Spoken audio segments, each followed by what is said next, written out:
Mr. McGee, don't make me angry. You wouldn't like me when I'm angry. You are about to listen to the Totally Super Awesome 80s Reboot Overdrive podcast.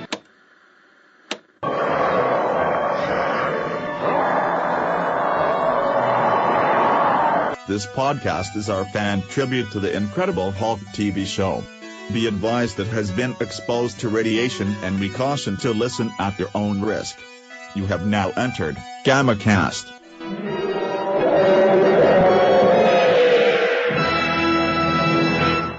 Hello and welcome once again to the GammaCast. I'm your host Charlie the Professor Esser, and with me once again, the diva of the 80s Reboot Overdrive. State your name. 80s Music Girl. 80s Music Girl. So glad to have you. So very happy to have you. So tonight's episode is My Favorite Magician, which is a little wink in the nod at the audience because, of course, this co-stars Ray Walston. Yeah. As Jasper Dowd. Those unfamiliar, Ray Walston gave Bill a young eager actor named Bill Bixby his big break on his hit show, My Favorite Martian. And actually, you know, this episode is just a cornucopia of comic book and television callbacks, just actors that we've seen elsewhere. So to start off with, and this I thought was just great. So at our very opening, we have let me find his name here. Bob Hastings, who plays Earl. Yeah. And cogent listeners to our podcast may actually recognize Bob Hastings as Commissioner James Gordon from many a Batman movie and television show. So that's pretty amazing, just to have that thrown in there. That of course he is as always he is one of these actors who is just all over the place, all throughout the 80s. One of your classic working character actors. And then, and this was actually one of my most favorite notes I found on this episode. Robert Alda, who plays Giancarlo Corleone. Yeah. Okay. Now, of course, the first thing people might know about Robert Alda is he is actually Alan Alda's father. Yeah. Yeah. But more in depth, there was, before The Incredible Hulk, there was a Amazing Spider-Man TV series in 1978, which the pilot of which, or possibly the second TV movie of which, was something called The Deadly Dust. And he played Mr. White, the villain in that. So I just thought it was really nice to see that this villain, Mr. White, came back here for this. So let's actually open up our episode. So we open up. David is working as a dishwasher in a little diner out in Nevada, I believe. I want to say Nevada. It could be some other place. Well, actually, here let's start off this. David Barker is fired from a dishwashing job thanks to eccentric old magician Jasper the Great, who promptly takes him on as his new assistant. My Favorite Magician first air date October 26th, 1979. Oh, hey, that's kind of cute because we're actually recording this October 29th, 2016. So we're all synced up now. Yeah, we are. Yeah, sort of. Of course, David is working as a dishwasher and working on some new formula he's hoping will prevent hulking. And he has to take this injection on a very regular basis. I guess for what it's worth, this was a job where not only do they don't mind you taking a long lunch, but if you're injecting things into your vein on your lunch hour, not the boss's concern. No. No, didn't seem like it was that classy a place. Yeah, so I liked it. It was the Pink Cafe next to the Pink Motel. Like, folks, we just ran out of names. Yeah, well, they're the building pink and just call it good. I'm guessing they're maybe related in some way. The diner and the motel. It's part of a theme, probably somewhere along Route 66. Possibly. That's yeah. how they got you in there. Like, ooh, let's stay at the Pink Motel. Yeah. So they're at the Pink Diner, and David is out bussing tables, and all of a sudden, poof, a man appears. Yeah. And great entrance for Ray Walston there. Oh, it's fantastic. and then he goes on to perform a series of cute magic tricks. Although I don't know if this struck you at the time. I'm watching it. And he does. He holds up the handkerchief to make the flower and plate appear. Mm-hmm. And of course, when he's doing that, he's holding it towards the camera, towards we, the audience. Yeah. However, the actual audience has is behind them and actually is looking behind the camera. So I found that a cute bit. Yeah. That was actually really good. And now let me ask you. What did you think his whole plan was in this situation? What did I think his plan was?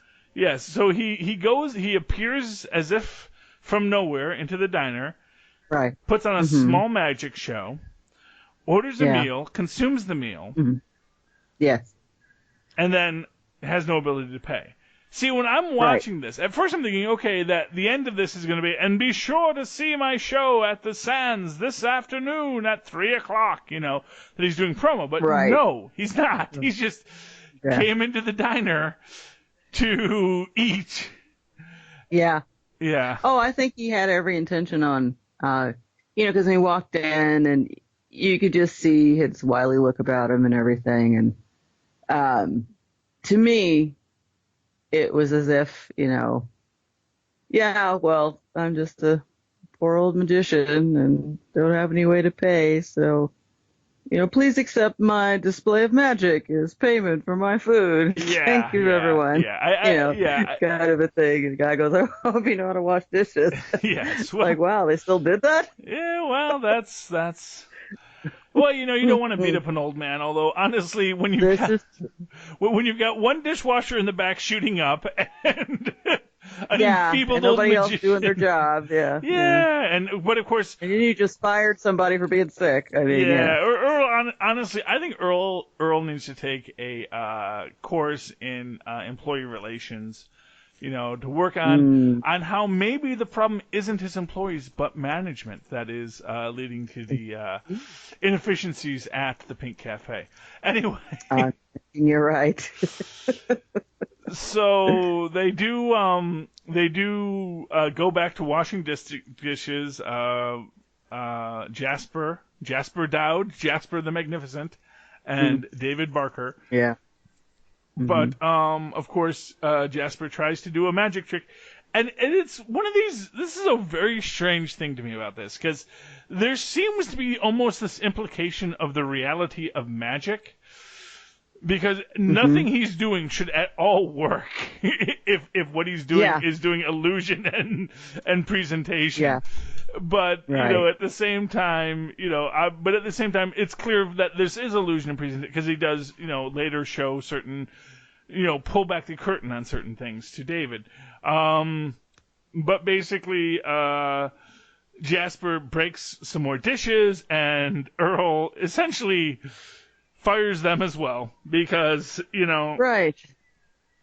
It's just like, you get out and take him with you, kind of a thing. Yeah. Yes, and David's like, but what did I do? It's like, well, you were in the kitchen shooting up all day. Story wouldn't work if you didn't leave.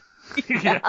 Well, but although, like I said, to be fair, you keep on injecting stuff into your arms in the back room.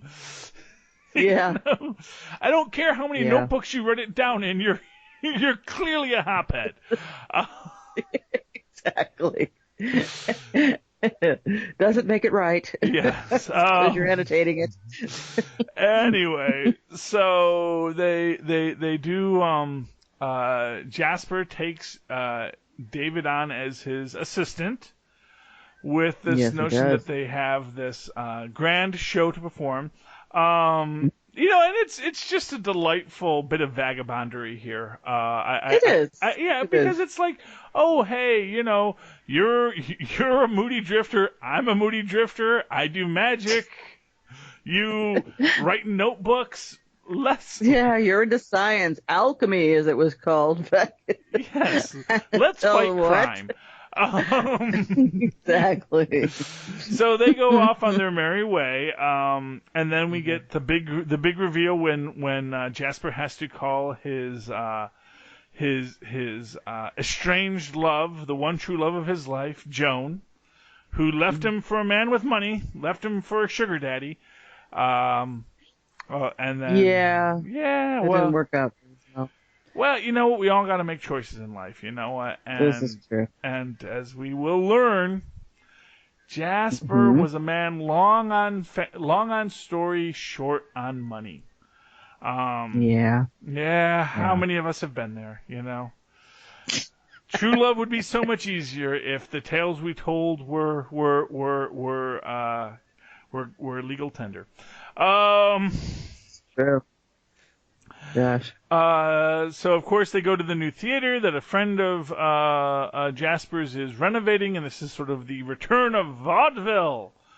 Yeah. Which is one of In the the 80s. Yeah, well, this was a theme. 70s. Yeah, this was a theme. You'd see this every so often where someone was, and I don't know if this is because there were older writers who had memories of vaudeville, or if it was younger writers who had just been told of the magic of vaudeville. But you do see this as a recurring theme in a number of 80s shows, this idea of vaudeville isn't dead. Bring back vaudeville, bring back this live entertainment. And for what it's worth, I can imagine from an actor's point of view, this idea of when acting was live and you could, travel the country as in a road show, and that was, and not for nothing, you can still travel the country in a road show, but it's not always, there's not as much work or as high quality of work as you would like. And so they're going to the big theater. Absolutely. And then, of course, Ray sees his old friend and says, "Hey, McGee!" Yeah. Yeah. Yeah. But, of course, it's not Jack McGee. It's Scatman Carruthers. Because, again, we don't get a Jack McGee in this episode. And that is... No, we don't. We don't. It's like... I was, the last episode, The Slam, I had made a comment, because they had just stuck Jack McGee in this really small bit. And like I said, you're watching it, and the character of Jack McGee is not happy to be on the story he's on, of course. But you kind of got the feeling that Jack Colvin wasn't happy to be there either. It's like, really? Really? You're calling me in for one day to the prison set to walk around, and then I leave, and I never come back, even though there has been a Hulk sighting here, it's like, I just let it all go, we do always have the debate, is Jack McGee the greatest reporter in the world, or just simply the luckiest? And every episode that goes by, as much as I want him to be the secret great reporter, I just think he gets real lucky falling bass backwards into stories. But anyway, I think you're right. Yeah, but anyway, so of course, what happens is Jasper, he has asthma, and during the show he has an asthma attack, and he can't do the grand illusion, the big finale, the what was it, Neptune's torture chamber. Yeah. Yes. Which is actually what I find fascinating about this is a escape I've seen dozens of times in dozens of other TV shows. And it's always the exact and for what it's worth, it's always the exact same trick, and it's the exact same thing that goes wrong, which is that there's a key in a false bottom that you take out to unlock yourself, But at the same time, always in the same situation is the key's not there. Now, of course, because Jasper has the asthma attack, David says, well, I'll do it. I'll go in. I'll do the escape. That's fine. Because as far as David knows, there's just the key in there. But, of course, Jasper, when he showed him the trick, didn't put the key back. Absolutely. And as a so if Jasper actually would have, he would have actually died. Oh, he would have. Well, no, it was in his pocket. He would have been able to get it. Technically, no, because if he had been able to breathe, he would have still had it in his pocket. So So unless he took his vest off before going in, he would have been okay. But David, unfortunately, was not wearing a vest at the time. So he starts to drown. He becomes angry and outraged, and then what is honestly possibly a bigger grand finale. Rather than having than they were expecting. Yeah, but people loved it. The crowd thought that is great. Yeah. And how'd you do that? That's a great trick. And I like how they just kind of blew over that. I mean, the lady in the alley wanted an autograph and a picture, and it was just like that whole scene was just kind of washed over. It's a Hulk transfer. It was almost as if, to me, they were going, "Oh, it's a Hulk transformation." Okay. Well, because nobody questioned it. No one called the police. Well, because what it was is, they got that big muscle guy to put on that green makeup and that weird wig. Yeah. It's like, look, it's Lou Ferrigno. I don't know what happened to the other guy in there, but this guy's a lot better. Yeah, but it would have been just as surprising if we had been watching Manimal and it was a tiger or a gorilla in there, Oh, that's so funny that you mentioned that. Oh, I love Manimal. Watching Hot Tub Time Machine this morning. Oh, yeah. And it's the part where the Violator, he's like, wouldn't it be, like he's trying to think about ways to change things. Mm-hmm. He's like, I'm not talking about anything really big, just, keep Manimal on. Yeah. Like stuff like that. There was so many more stories to tell. Yeah, I'd have fought for Manimal. I loved Manimal and Automan. I'm sorry, those were two stories that just had so much potential. You watch, there's going to be a Manimal or an Automan reboot in the next 5 years. Wow. And what I'm going to say is they shouldn't go for camp. They should go for high drama. Because that's what those stories were about. Yeah. Okay. Yeah. So back to the story we were discussing, The Incredible Hulk, whose reboots really have never gone over well. Sadly. No. Yes. Well, it's hard to recapture the magic of Bixby and Ferrigno. I'll be honest with you. It is. Yeah. It is. So they, so of course David escapes, but of course after everything explodes, Jasper makes a run for it. Yeah. Because he doesn't know what happened, but he doesn't want to be around to catch the flack, which is, maybe even kind of a sad tale to say about Jasper himself. That, he's a guy who runs away rather than face the music. Yeah. But, as you can see later on, in the show, that's been his MO. Mm-hmm. And then, of course, he runs to. So, okay, let's see what happens with David first. So David comes back, right? Finds some clothes somewhere. David has just so gotten over the idea of really caring about where his clothes come from. He steals clothes. Yeah. He comes back. He's like, and it's a good thing he happens to wear a very common size. Yeah.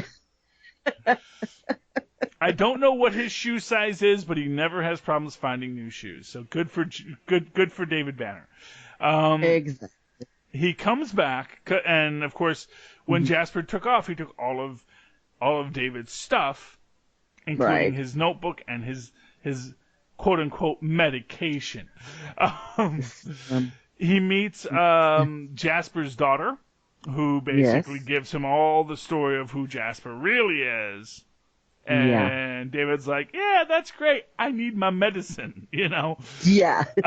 Which once again and I'm sure everyone is like, you're a junkie. Okay, I get it. You're a junkie. Yeah. Because, like, can we just stop at the pharmacy? Maybe get some more medicines? Like, no. Yeah, is there a hospital to go to or something? No, this is very specialized.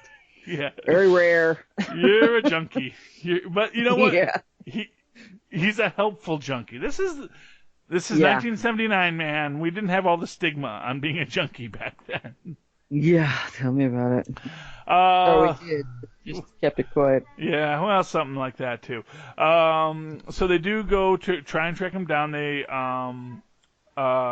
figure out what hotel he's at. But in the meantime, of course, Jasper doesn't go straight to his hotel. He goes to see his lady love, Lily Beaumont, who is about to be married to that scoundrel, Giancarlo Corleone. You know, and it's so funny, too, because I remember the scene with the two of them, Lily and Giancarlo. Mm-hmm. And I was taking notes, and I wrote down the word gigolo. And I thought, yeah, but even before you crushed the head of the rose, you didn't look legit to me. Yeah. You know, so I thought, oh, that'll be interesting how this plays out. Yeah. Well, you see, I'm a big believer in true love. So when Giancarlo first came out, I thought he was the wealthy man that she had married. I thought that this was this guy who really loved her and really, you know. But see, that's why I am prime to be taken out by some. If I ever get money, I will be totally blindsided. Thank goodness poverty has kept me safe. Amen, brother. Yes. So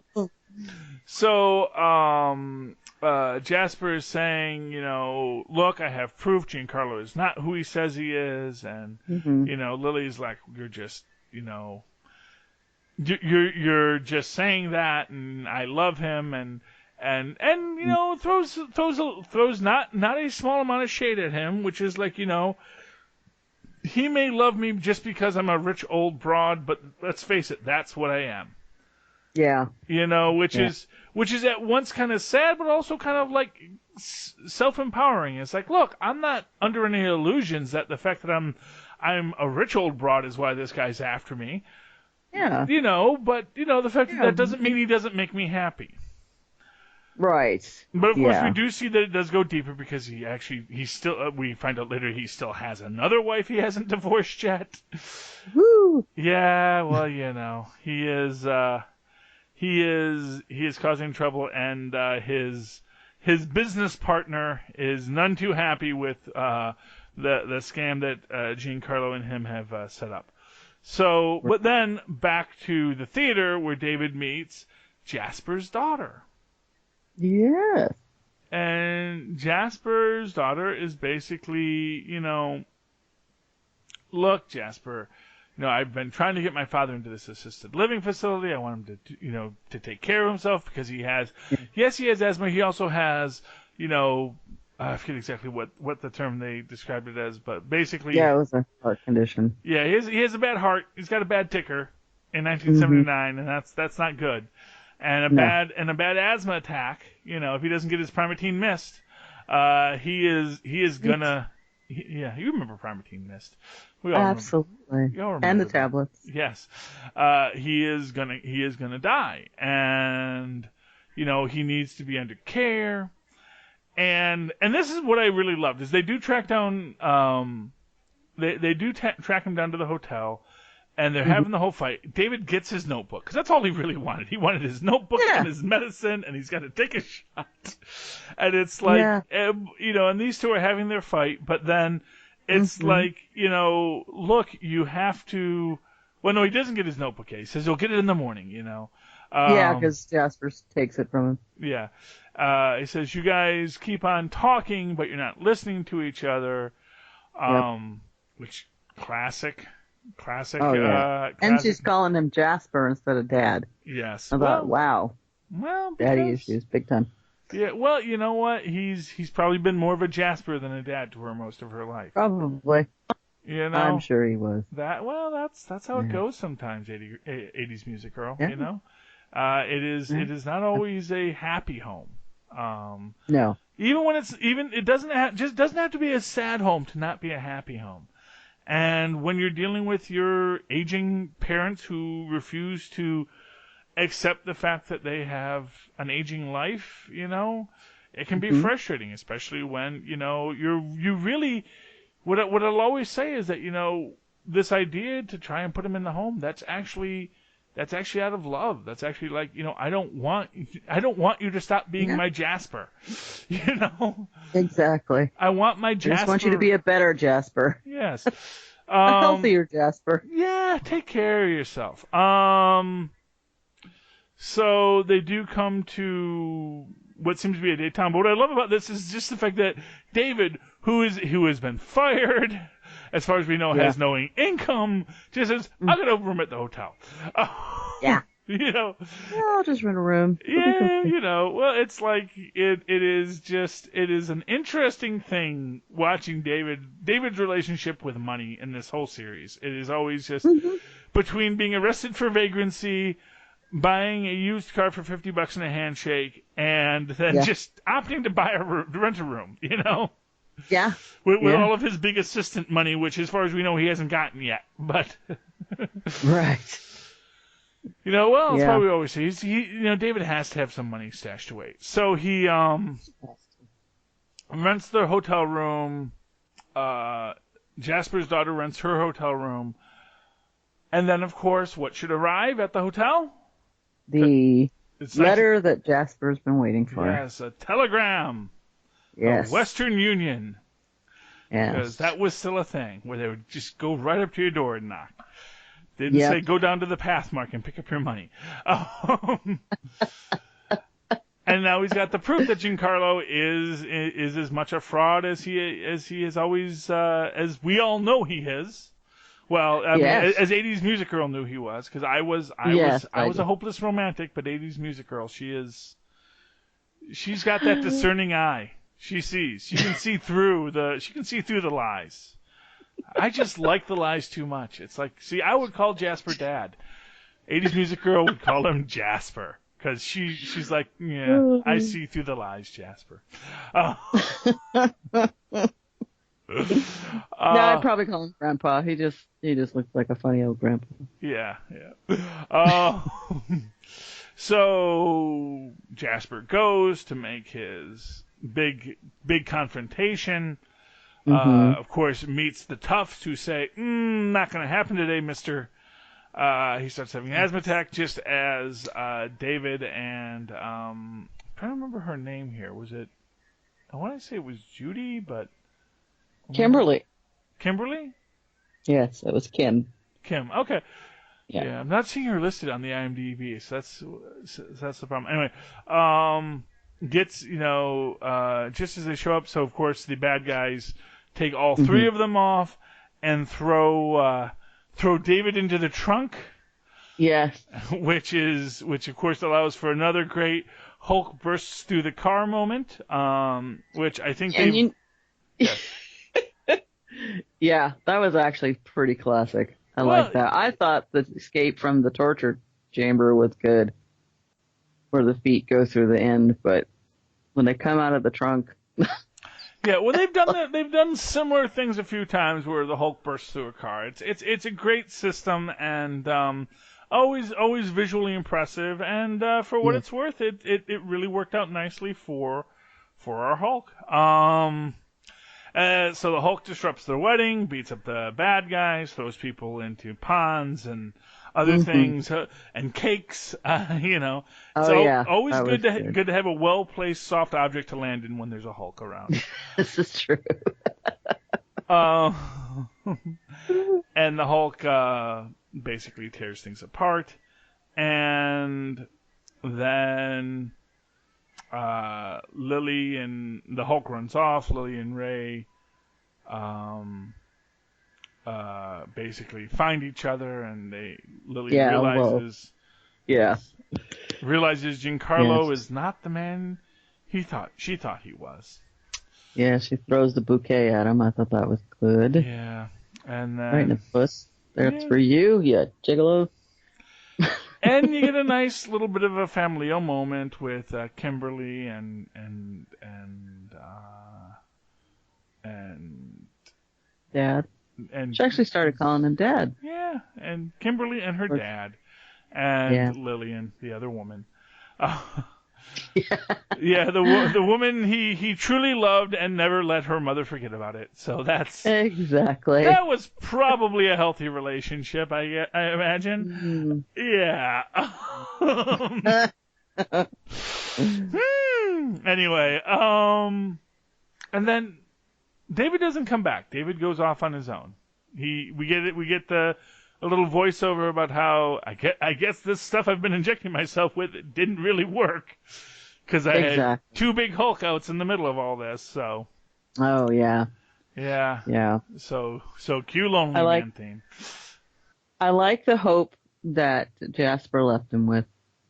Yeah. You know, just when you think, you know, I have it on my phone. I copied it. Just when you think I can't remember. Yeah. It's on my phone. It was no. It was no. Yeah. No. I know this. So he did come back. So yeah, he did come. Did he? Yeah. Did he come back and see them afterwards, or? He came back and Jasper did he'd been working on this trick for 20 years. He wasn't able to get it right. Oh yes, and makes the dove appear. Just when you think just when you think it'll never work, it works, or something like that. Yeah. The magic always comes through, or something like that. And again, I thought, oh, that's for you, David. Yeah. It'll work. But it's one of these moments where, like, wait, are they saying that there's really magic in this universe? I mean,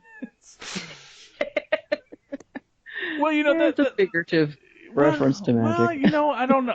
I'm not sure. You know, they have gotten a little more this season into some, you know, and this is my modern nerd sense here. But you know, they've gotten a little more this season into things that were a little outside of the norm with the brainchild. And